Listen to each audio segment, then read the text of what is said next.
Welcome back, everyone, to another episode of the Goddess. I have a really great surprise in store for you today. I actually have an interview with a Wiccan High Priest and High Priestess, High Priestess Rogue and High Priest Buddha of Obsidian Dragon. I really hope you enjoy.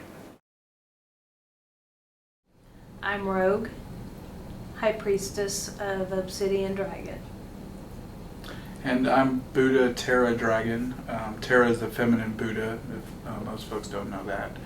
So that's my full magical name, High Priest of Obsidian Dragon. We hived off of a coven called Amethyst Dragon, and we both hived off at the same time and created our own coven of the same tradition. Not everybody does that. A lot of times you still divvy out, and the High Priestess will start her own, and the High Priest can start another tradition. But we decided to combine and keep the same tradition.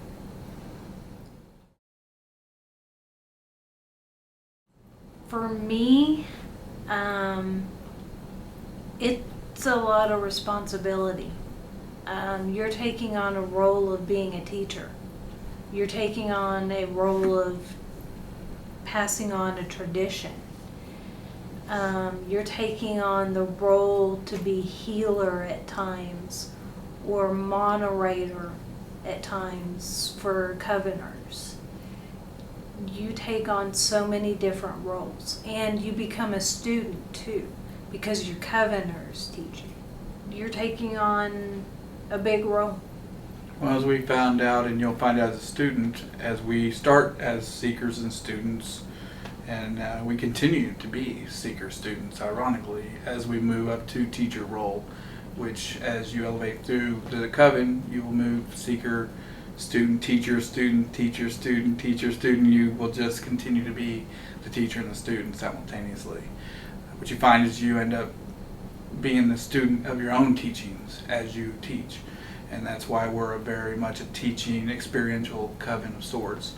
And as a high priest, all it really means is I've made enough mistakes to have taught myself as a student to hopefully lead by example and help another student to find out where the pitfalls might be and what the next possible movement forward to grow within the tradition.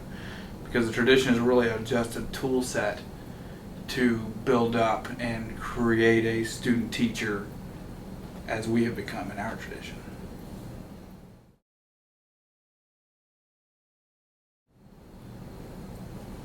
We'll go ahead and let you start because it's a lot easier for me to piggyback off of that. Go ahead. For me, I've always been nature-based. I grew up in Oregon, up in the mountains. Even when I was here, even when I got here to Texas, I still did a lot of the gardening, the having a backyard and being able to do vegetables or something. I've always been nature-based, and I tried the churches, and they never fulfilled that there's more. There's more than just this. And I actually had a friend who got me into tarot. Tarot then got me into researching Wicca. And from there, I grew. I was a solitaire for years before I joined a coven. Well, mine started a little differently in the fact that, like most folks in the U.S., visited a number of different Christian churches. Church of Nazarene was my favorite by far of all the ones I've experienced. A few Assembly of God and non-denominational, a few Southern Baptists or what have you. But the Church of Nazarene in particular that I visited was really awesome, really interesting. I found myself, since my mother was more flexible as a Christian as she was, more of a at-home, read the book as she needs to, and so on.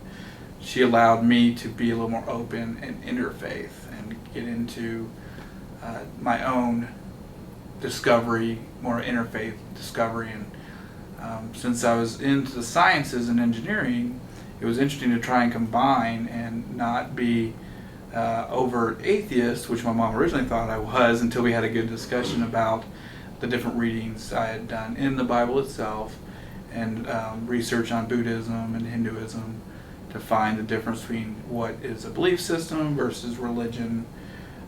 So I was very studied academically, and then when it came to experience, I would turn to Dr. Wayne Dyer and learn the power of intention and all these lessons on PBS, for example. I would learn from him and put it into practice in my own individual, by myself, solitary work before I then met Rogue in this case. And when we met, I took all the things that I could do magically, I didn't know it by those terms at the time, to isolate myself in such a way that I could more of a Buddhist oneness by myself, but then I was able to find out through her and our daughter, that was a package deal, on how to take the individual magics, once I realized that was a term, and work in a trio with the two of them.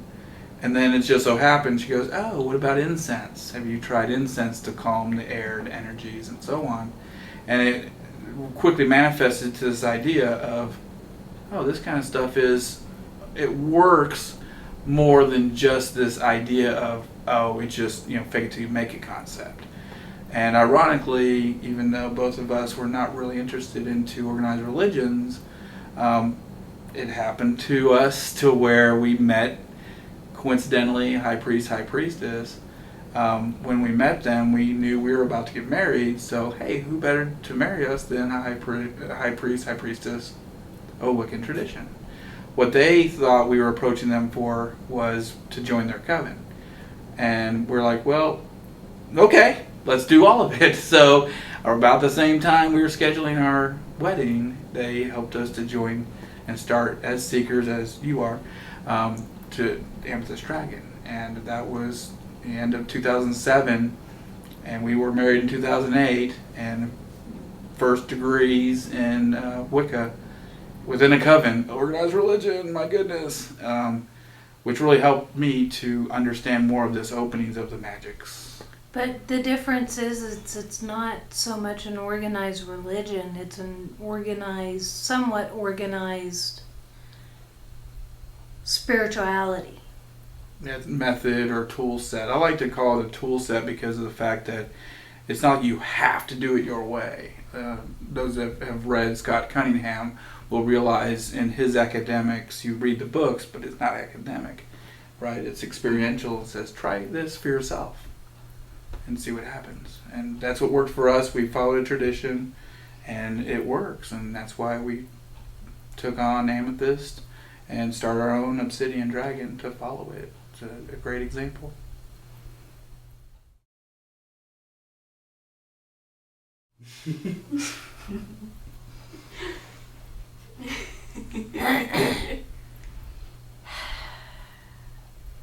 In tradition, no, they are not evil. In the tradition, we're not supposed to have evil Wiccans out there.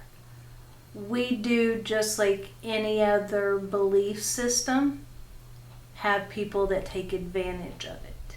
I think what happens is the term evil and good is very much a humanistic interpretation of what's happening in the world. And there are those that dabble in the darkness versus the light, but it's confused between the shadow and the light. And shadow and light is in every spiritual development, psychological development for that matter, is something that cannot be ignored. And as it is, the shadow is repressed. Carl Jung would speak of this, and even Freud would say when the shadow is repressed for a long enough period of time, there will be a darkness because it's being rejected and repressed. And whether it be societal or individual, that can bring about things that project as evil, no matter what the belief system. And so ideally, if we can do our work as we do in Wicca, most of the traditions have spend dark time about half the year and time in the light for half of the year to keep that balance, so that we do the shadow work. So when we come back out, there's less occurrence of that darkness because it's not being rejected and repressed. But we're not perfect either. So it's one of those challenges to deal with your shadow aspect, to realize doesn't have to be a dark aspect that people equate to evil. And then whether there is innate evil in the world is up to interpretation at that point. So I believe the shadow is rejected in society, and that's where you bring about the agency of evil that is not real. But the tradition teaches that we are not evil. And we do not teach evil. And that's why there's a Wiccan read under Wicca, and Wicca is of paganism, but not all paganism is Wiccan. So the Wiccan read is more specific to Wicca, that most 89% of Wiccan students and teachers generally adhere to. And the idea of the rule of three would mean you don't want anything that would relate to evil in that connotation. Try seeking out your metaphysical shops. They'll help you. Get books. Scott Cunningham is a #1 author for me. I recommend him constantly for beginners.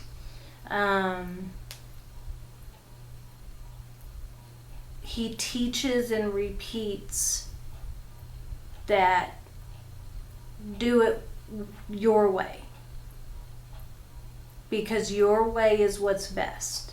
Right now there's other authors out there, and I can't even think of a single one of them right now, but Scott Cunningham would be my first one, and he's got several books out there, and then from there you can take off from there, because once you find Scott Cunningham, you're going to find others.